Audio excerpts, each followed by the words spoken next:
పాకిస్తాన్లో ఆ వర్గంలో పుట్టడమే శాపంగా మారింది.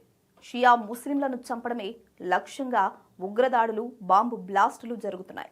నిన్నగాక మొన్న జరిగిన ఇస్లామాబాద్ మసీద్ ఆత్మాహుతి దాడి ఘటనైనా 2012లో రావల్పిండిలో షియాల ఊరేగింపుపై జరిగిన ఆత్మాహుతి బాంబు దాడి ఘటనైనా ఇదే విషయాన్ని చెప్తోంది. ఇంతకీ పాక్లో షియాలు ఎందుకు లక్ష్యంగా మారుతున్నారు? ఈ హింస వెనుక ఎవరి హస్తం ఉంది?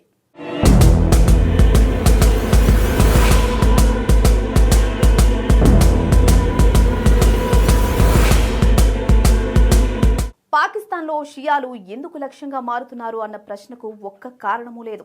ఇది మతం, రాజకీయాలు, ఉగ్రవాదం, రాష్ట్ర వైఫల్యం లాంటి అంశాలు కలిసిన ఒక దీర్ఘ సంక్షోభం. మొదట సంఖ్యను చూస్తే పరిస్థితి ఎంత తీవ్రంగా ఉందో అర్థమవుతుంది. పాకిస్తాన్ జనాభాలో షియా ముస్లింలు దాదాపు 15 నుంచి 20% వరకు ఉంటారు. అంటే సుమారు 3.5 నుంచి 4 కోట్ల మంది. ప్రపంచంలోని అతిపెద్ద షియా జనాభా ఉన్న దేశాల్లో పాకిస్తాన్ ఒకటి. మానవ హక్కుల సంస్థల అంచనాల ప్రకారం 2000వ సంవత్సరం తర్వాత నుంచి ఇప్పటి వరకు కనీసం 2000 మందికి పైగా షియా ముస్లింలు లక్షిత హత్యల్లో ప్రాణాలు కోల్పోయారు. కొన్ని స్వతంత్ర అధ్యయనాలు ఈ సంఖ్య ఇంకా ఎక్కువగా ఉండొచ్చని చెప్తున్నాయి. ముఖ్యంగా బలూచిస్తాన్లోని హజారా షియాల పరిస్థితి మరింత భయానకంగా ఉంది. క్వెట్టా నగరంలోనే గత 2 దశాబ్దాల్లో 1000కి పైగా హజారా షియాలు హత్యకు గురయ్యారు.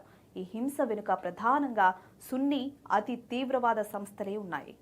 లష్కర్ ఏ జాంగ్వీ, సిపాయే షహాబా పాకిస్తాన్, ఇస్లామిక్ స్టేట్ ఖోరాసాన్ విభాగం లాంటి గ్రూపులు షియాలను మత ద్రోహులుగా చిత్రీకరిస్తూ బహిరంగంగా చంపడాన్ని సమర్థించాయి.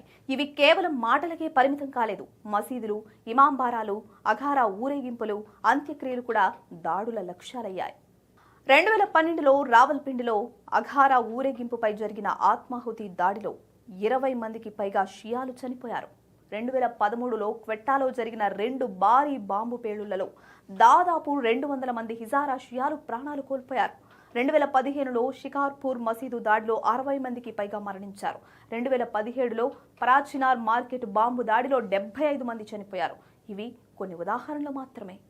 ఇక ఈ దాడులు ఎందుకు ఆగడం లేదు అన్న దానికి ప్రభుత్వ వైఫల్యం పెద్ద కారణం. పాకిస్తాన్లో ఉగ్రవాద సంస్థలపై నిషేధాలు ఉన్నా అవే గ్రూపులు పేర్లు మార్చుకుని మళ్లీ కార్యకలాపాలు కొనసాగిస్తున్నాయి. చాలా కేసుల్లో దోషులను పట్టుకోవడమే లేదు.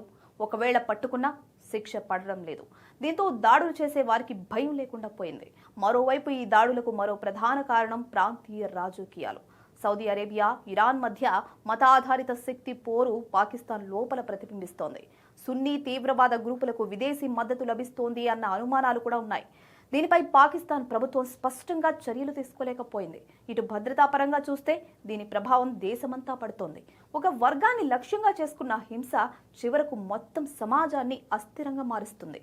షియా ప్రాంతాల్లో సైన్యాన్ని మోహరించినా దాడులు ఆగడం లేదు. ప్రజలు తమ మతాన్ని దాచుకుని బతకాల్సిన పరిస్థితి వస్తోంది. కొందరైతే దేశం విడిచి వెళ్ళిపోతున్నారు. ఫిబ్రవరి 6న ఇస్లామాబాద్లో జరిగిన మసీదు దాడి ఈ సమస్య ఇంకా ముగియలేదు అని చెప్పడానికి పెద్ద ఎగ్జాంపుల్. దేశ రాజధానిలోనే 36 మంది షియా ప్రార్థకులు చనిపోతే మిగతా ప్రాంతాల్లో పరిస్థితి ఎలా ఉందో ఊహించుకోవచ్చు. నిజానికి ఇది కేవలం వర్గ ఘర్షణ మాత్రమే కాదు.